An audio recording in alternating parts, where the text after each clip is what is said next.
Reverse process, उसी को हम समाकलन कहते हैं।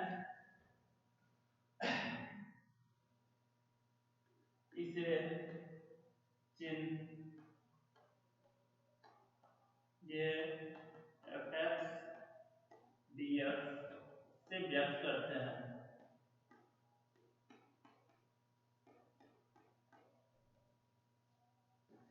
इसमें देखिए dx का मतलब होता है x के सापेक्ष समाकलन,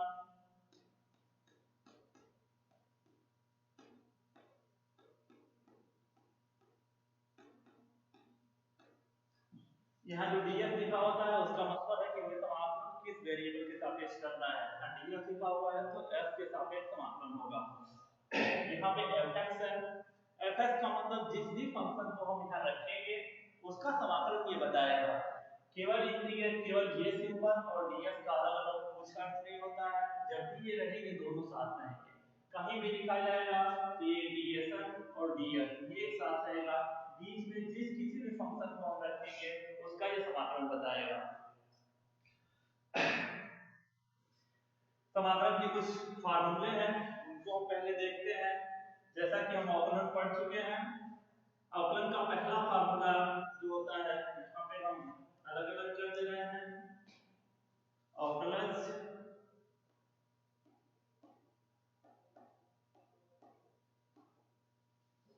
और यहाँ पे समाकलन, या इसी को कहते हैं प्रति अवकलज।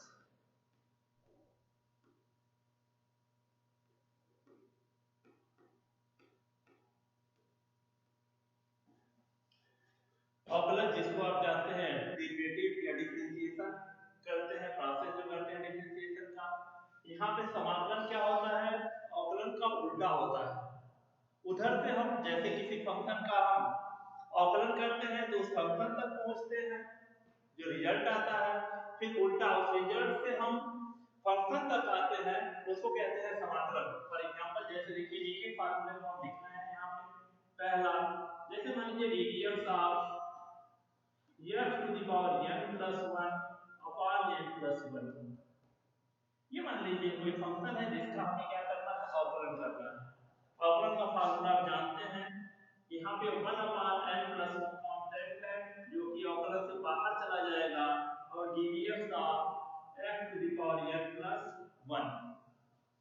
अब इसका अवकलन क्या होता है, 1 अपॉन n प्लस 1, जो घात होता है वो बगल में आ जाता है यानी n प्लस 1, और यह जो पावर है उसमें भी हम एक घटा लेते हैं। यहाँ एक से एक कट गया और इससे ये कट गया, ये हो गया आपका x पे पावर n। यानी देखिए यहाँ क्या है, इसका डेरिवेटिव क्या हुआ, x पे power n plus 1 upon n plus 1 का डेरिवेटिव, यानी डिफरेंशिएशन के बाद जो रिजल्ट आया वो x to the power n आया। अब ठीक उसका उल्टा, इसका समाकलन क्या होगा, ये फंक्शन होगा। तो पहला फार्मूला जो बन के आता है वो integration of f to the power n dx। अभी मैंने बताया था कि क्या ये दोनों इंटीग्रेशन और dx इनका अलग-अलग कुछ अर्थ नहीं होता है। इसके बीच में जो भी फंक्शन रखेंगे ये क्या करेगा, उसका समाकलन बताएगा। अब यहाँ पे क्या है, इसकी जगह क्या आ गया, जो खाली जगह है उसकी जगह f to the power n आ गया। अब f to the power n का समाकलन क्या होगा, अभी हमने देखा यहाँ पे रिजल्ट जो है इसका क्या आया, f to the power n आया, इसका differentiation f to the power n आया, तो इसका समाकलन उल्टा प्रोसेस क्या होगा, यहाँ पे f to the power n plus 1 upon f to the power n plus 1 upon n plus 1 और प्लस एक कांस्टेंट c लिख देते हैं। जब भी ये समाकलन का चिन्ह बनता है तो कांस्टेंट c आता है। वो क्वेश्चन बताते वक्त बताएंगे हम ये c क्यों आता है। किंतु ये फार्मूला केवल एक जगह नहीं लागू होता है, वो है n not equal to -1। n का मान जब -1 होगा तो ये फार्मूला लागू नहीं होगा, उसके लिए दूसरा फार्मूला है। आइए अब देखते हैं, ये पहला फार्मूला हुआ आपका समाकलन का f to the power n dx equal to f to the power n plus 1 upon n plus 1 plus एक कांस्टेंट c। लेकिन ये formula n not equal to -1 यानी n इक्वल टू -1 होगा, ये फार्मूला लागू नहीं होगा। दूसरा ddx of log mod x base e equal to 1 by x। log mod x का डिफरेंशिएशन जो होता है वो 1 by x, यानी हमने क्या किया, इस फंक्शन का एक लॉगरिथमिक फंक्शन जिसका डिफरेंशिएशन 1 by x आया, तो उल्टा 1 by x का इंटीग्रेशन क्या होगा, वही फंक्शन जिसका हमने डिफरेंशिएशन किया है। तो दूसरा फार्मूला जो है बन के आता है integration of 1 by x dx equal to log mod x plus constant c। Base आपका e होता है, कभी भी अगर लॉग में बेस नहीं दिया हुआ है तो उसका बेस ऑलरेडी e होता है, अगर कोई दूसरा बेस होता है तो लिख के देता है। तीसरा, जैसे हम जानते हैं कि ddx of e to the power x का ddx जो है e to the power x ही होता है, यानी हमने क्या किया, एक एक्सपोनेंशियल फंक्शन जिसका ddx निकाला, हमने पहले फार्मूले में पढ़ा हुआ है कि इसका ddx जो है वो e to the power x का e to the power x ही होता है। अब रिजल्ट हमें e to the power x मिला, तो इस e to the power x का integration e to the power x ही होगा। तो तीसरा फार्मूला आपका बनता है integration of e to the power x dx equal to e to the power x plus constant c। तो देखिए अभी तीन फार्मूले पढ़े हम। पहला इसका हमने निकाला differentiation f to the power m plus 1 upon n plus 1 का, इसका निकाला तो रिजल्ट क्या आया, f to the power n।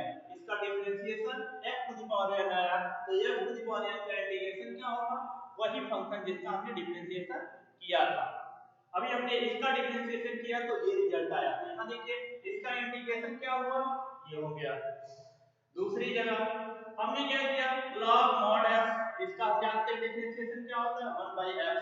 तो अभी हमने क्या किया, इस 1 by x का इंटीग्रेशन किया तो क्या आया, इसका रिजल्ट क्या, इसका इंटीग्रेशन आया log mod x base e। ठीक इसी तरह से e to the power x का अवकलन जो है e to the power x ही होता है।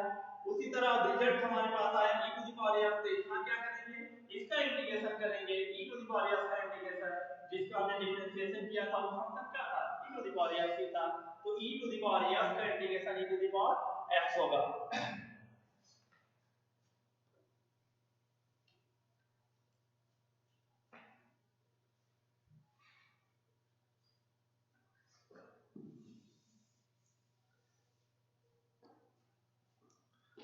इसको मिटा देते हैं हम।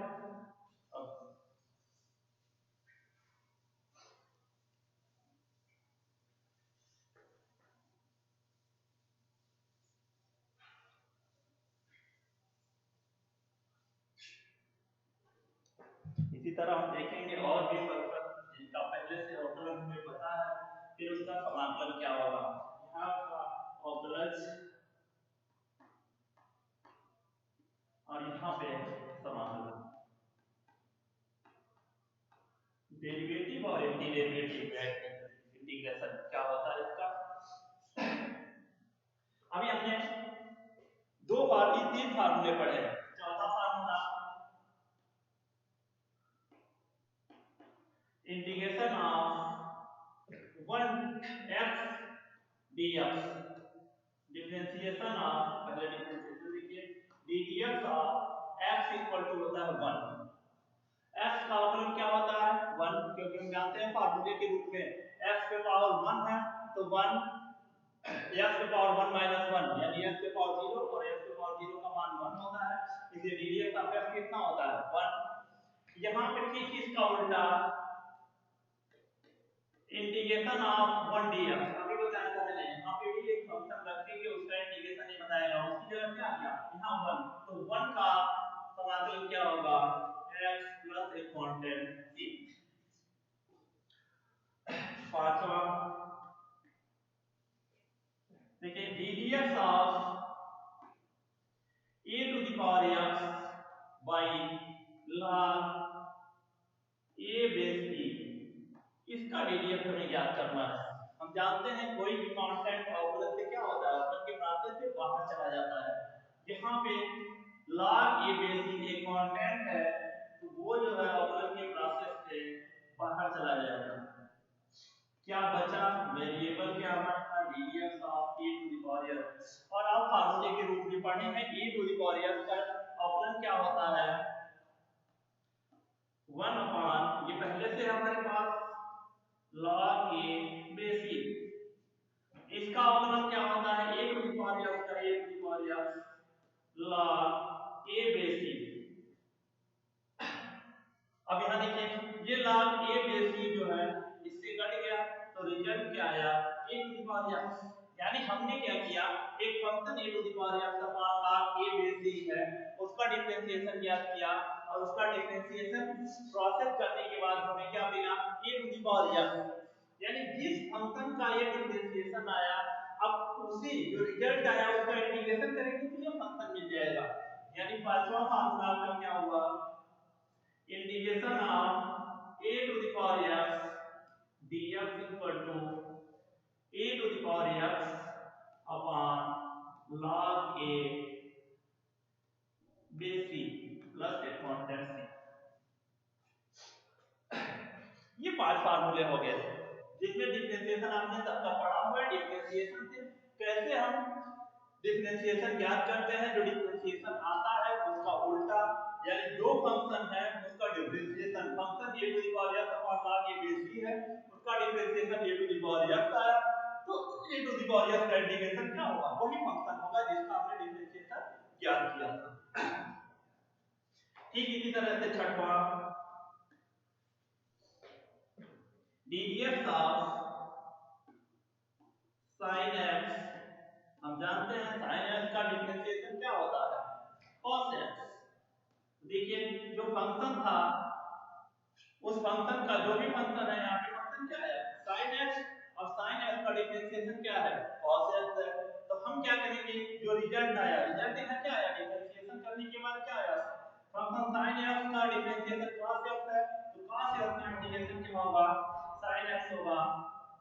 तो छठवां formula integration of cos x dx equal to sin x, और आप जानते हैं जैसे इंटीग्रेशन का सिंबल लगता है तो एक कांस्टेंट c आ जाता है। सातवां ddx of minus cos x, हम जानते हैं cos x का, लेकिन माइनस हम अपनी सुविधा के लिए इंटीग्रेशन का फार्मूला याद हो जाए आसानी तो उसके लिए यहाँ पे क्या लिख रहे हैं माइनस cos x लिख रहे हैं। अब देखिए cos x माइनस चिन्ह को हम बाहर कर दे रहे हैं, ddx ऑफ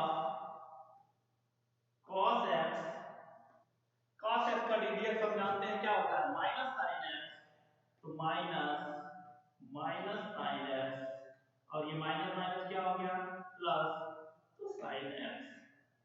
अब देखिए हमने क्या किया माइनस cos x का अवकलन ज्ञात किया, तो माइनस cos x का अवकलन क्या आ रहा है sin x उल्टा, और sin x का इंटीग्रेशन क्या होगा माइनस cos x, यानी इससे अब integration of sin x dx equal to minus cos x plus constant से। देखिए ये सात फार्मूले हुए, अभी हम आगे जो है और भी फार्मूले बता रहे हैं उनको पहले याद कर लीजिएगा फिर तब इससे क्वेश्चन होगा। यहाँ पे प्रोसेस क्या है इसका, जो भी डिफरेंशिएशन हम पढ़े हैं जिस भी फंक्शन का डिफरेंशिएशन करते हैं जो रिजल्ट आता है उस रिजल्ट का इंटीग्रेशन भी फंक्शन होता है। यहाँ पे हमने x का डिफरेंशिएशन 1 आया तो 1 का इंटीग्रेशन क्या होगा x होगा, यहाँ पे a to the power x का log a बेस c का डिफरेंशिएशन क्या आया a to the power x आया, a to the power x का इंटीग्रेशन क्या होगा a to the power x log a base e होगा। ठीक इसी तरह से यहाँ पे क्या है sin x का अवकलन क्या है cos x है, तो cos x का इंटीग्रेशन क्या होगा sin x होगा। यहाँ पे माइनस cos x का डिफरेंशिएशन क्या है sin x आया, तो sin x का इंटीग्रेशन क्या होगा माइनस cos x, और आप जानते हैं जैसे इंटीग्रेशन का सिंबल आता है कांस्टेंट c आ जाता है।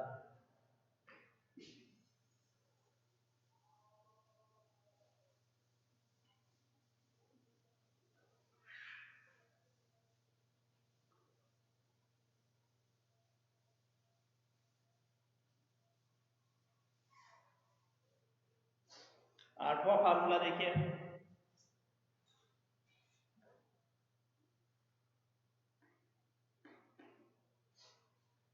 साइन का बता दिया हमने, कॉस का बता दिया, अब tan का देखिए। अब जानते हैं ddx of tan x equal to होता है sec स्क्वायर x, यानी tan x का डिफरेंशिएशन क्या होता है sec स्क्वायर x, उल्टा अब इसी का इंटीग्रेशन कर देंगे, इसका इंटीग्रेशन क्या होगा tan x।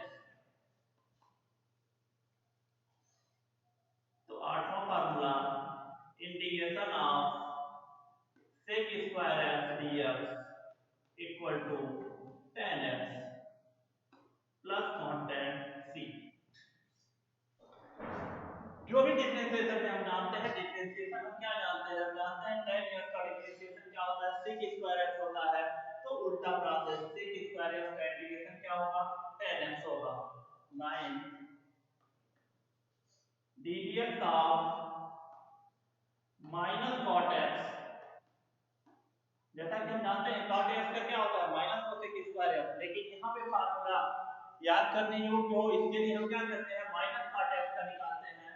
यहाँ पे देखिए आप जानते हैं माइनस चिन्ह हो जाएगा ddx ऑफ cot x,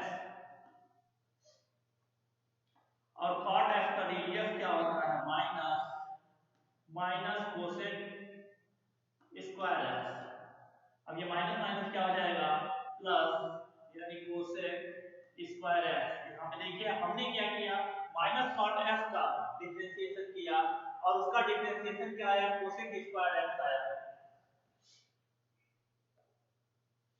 अब cosec स्क्वायर x, अब यहाँ से उल्टा cosec किस फंक्शन का आया माइनस cot x का cosec स्क्वायर x आया, तो cosec स्क्वायर x का क्या होगा इंटीग्रेशन, यानी 9 इंटीग्रेशन ऑफ चला अभी पता चलेगा ना उसमें कैसा बनता है, जब देख लीजिए 18 मिनट तक बना है, 18 मिनट 12 मिनट उसका भी बात है।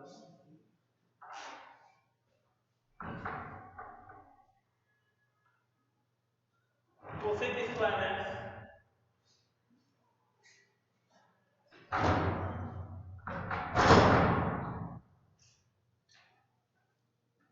यहाँ पे देखिए हमने क्या निकाला था माइनस cot x का ddx हमने निकाला, ऑप्शन किया तो आया cosec स्क्वायर x। तो यहाँ पे cosec स्क्वायर x का समाकलन होगा minus cot x plus constant c। यहाँ माइनस चिन्ह हम इसलिए लगाते हैं ताकि आपको यहाँ याद करने में सुविधा हो, ऐसा नहीं हो कि पता चले कि आप यहाँ याद कर रहे हैं माइनस cosec स्क्वायर x का समाकलन जो होता है वो cot x होता है। ये सुविधा के लिए है कि हम इसीलिए यहाँ पे माइनस लगा लेते हैं, और यहाँ पे माइनस लगा के रिजल्ट जो आता है वो सब के सब पॉजिटिव आते हैं। तो यहाँ पे cosec स्क्वायर x का क्या होता है माइनस का x 10वां ddx of sec x equal to sec x into tan x।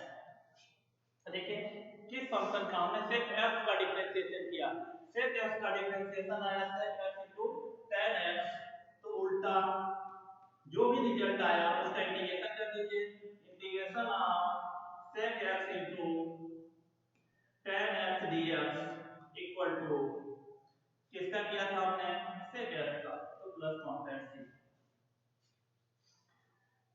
21वां formula ddx of, यहाँ पे देखिए माइनस cosec x ले रहे हैं हम, ये माइनस चिन्ह आप जानते हैं बाहर कर देंगे हम, ddx ऑफ cosec x,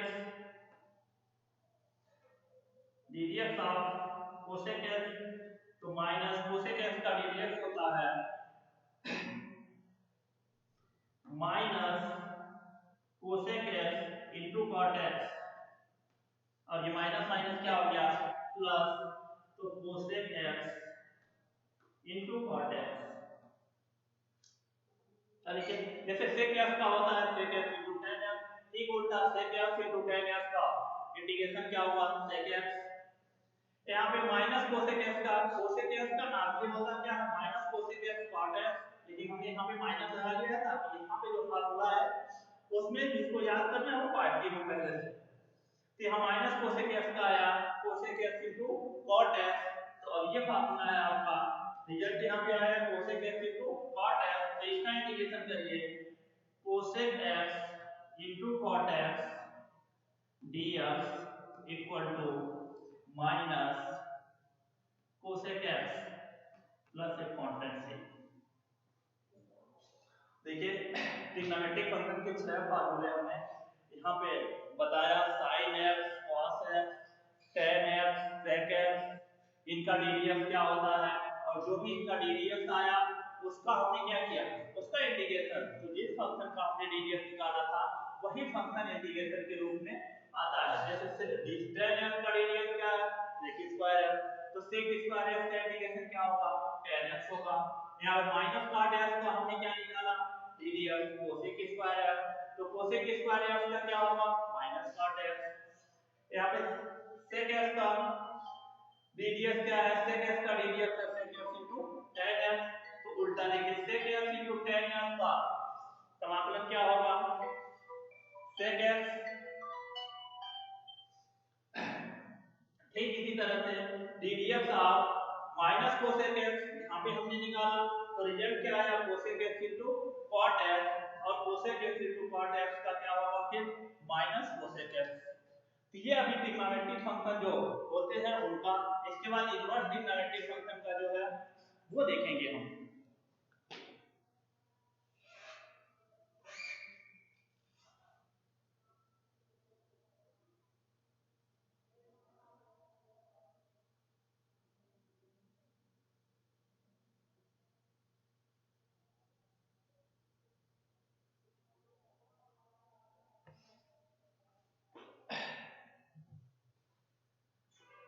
आगे कुछ और फार्मूले देख लीजिए, 11 हुए। इधर का जो भी समाकलन में जो भी फार्मूला लिखा हुआ उनको आप याद करेंगे, हम इन्हीं फार्मूलों का यूज करेंगे। वैसे तो इंटीग्रेशन के लिए क्या है, आपको डिफरेंशिएशन के सारे फार्मूले आने चाहिए, क्योंकि आगे जैसे ये प्रतिस्थापन विधि पढ़ते हैं तो सबका उपयोग होता है।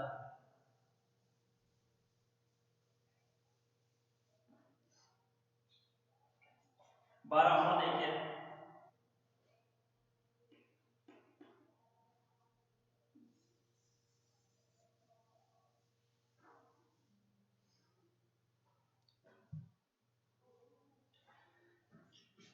देखिए हम जानते हैं, आप डिफरेंशिएशन में पढ़े होंगे, ddx of sin inverse x equal to 1 upon root 1 minus x square. अब देखिए थोड़ी सी सिमिलरिटी होती है इसमें, केवल जिनका ही फर्क होता है sin इनवर्स और cos इनवर्स में, वो हम आपको बता रहे हैं। अब देखिए फंक्शन यहाँ क्या था, इनवर्स ट्रिग्नोमेट्रिक फंक्शन का हम डिफरेंशिएशन ज्ञात कर रहे हैं। ये sin इनवर्स f का 1 upon root 1 minus x square. अब इसमें क्या है, उल्टा प्रोसेस, यहाँ पे इसका इंटीग्रेशन लेंगे 1 upon root 1 minus x square dx। इसका क्या होगा, sin इनवर्स x, और जानते हैं आप जैसे सिंबल हटता है कॉन्स्टेंट सी आ जाता है।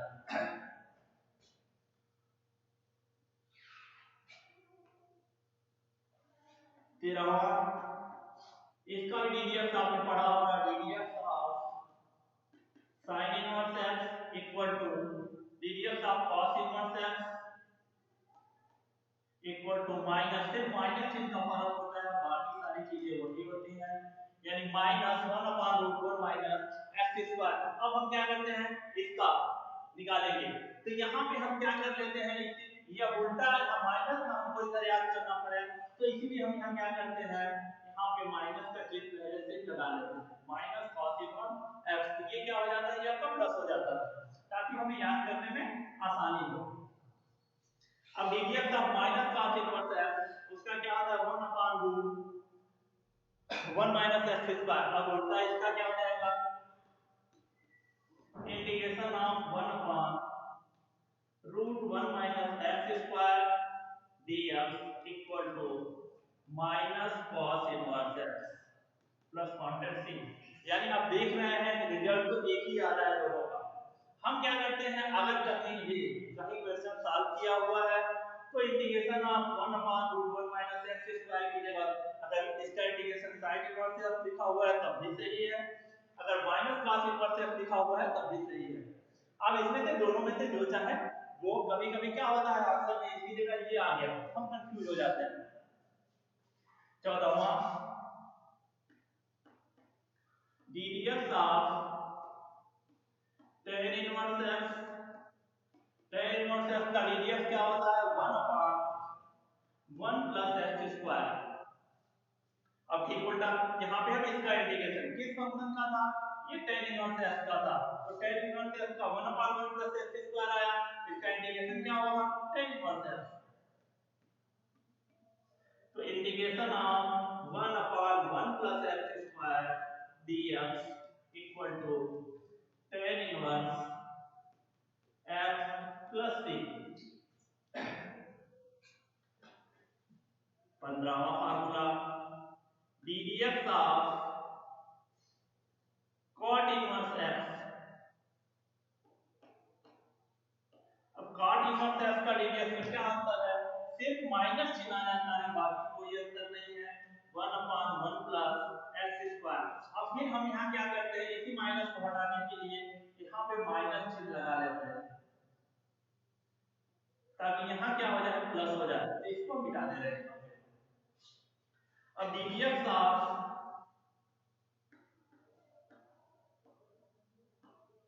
माइनस cot इनवर्स x, इसका रिजल्ट क्या है 1 अपॉन 1 प्लस एक्स स्क्वायर, तो हम integration of 1 upon 1 plus x square equal to minus cot inverse x plus constant c। यहाँ पे देख रहे हैं क्या अंतर है, यानी किसी एक ही फंक्शन है, एक ही वैल्यू है 1 अपॉन 1 प्लस एक्स स्क्वायर, इसका इंटीग्रेशन क्या है tan इनवर्स x भी लिख सकते हैं या माइनस cot इनवर्स x भी लिख सकते हैं, दोनों में से कोई भी। 16वां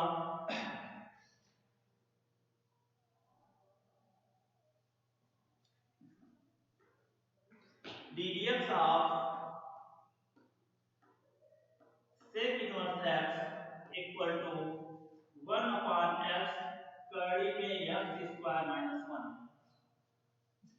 देखिए sec इनवर्स x का ddx क्या होता है 1 अपॉन x कड़ी में x स्क्वायर माइनस 1, तो इसका उल्टा इंटीग्रेशन ऑफ 1 अपॉन x कड़ी में x स्क्वायर minus 1 dx equal to sec inverse x plus constant c। एक फार्मूला और बचा हुआ है 17वां ddx ऑफ, यहाँ भी हम माइनस चिन्ह ले रहे हैं, minus cosec inverse x equal to 1 upon x कड़ी में x स्क्वायर माइनस 1। अब जानते हैं कोसेक इनवर्स x का क्या होता है माइनस 1 अपॉन x कड़ी में x स्क्वायर माइनस 1, केवल माइनस चिन्ह का अंतर होता है, उस माइनस को हमने यहाँ ले लिया है ताकि यहाँ याद करने में आसानी हो। इंटीग्रेशन ऑफ 1 अपॉन x कड़ी में x स्क्वायर minus 1 dx equal to minus cosec inverse x plus constant c। अब देखिए ये कुल 17 फार्मूले हुए, इसमें से जो समाकलन, ये तो आपको आपके नॉलेज के लिए बताया मैंने कि अवकलन ये फार्मूले होते हैं जो आप पहले से जानते हैं, और समाकलन का ये फार्मूला यहाँ, ये फार्मूला आपको याद होना चाहिए। अवकलन के तो सारे फार्मूले आपको पहले से पता है, आज याद भी होंगे, नहीं है तो एक बार रिवाइज कर लीजिएगा, क्योंकि क्वेश्चन जब हम आएंगे तो दोनों की आवश्यकता पड़ेगी। पहले तो हम केवल फार्मूले पे बेस्ड क्वेश्चन लगाएंगे, बाद में फिर जो है आगे जो मेथड आएगा उसको बताएंगे।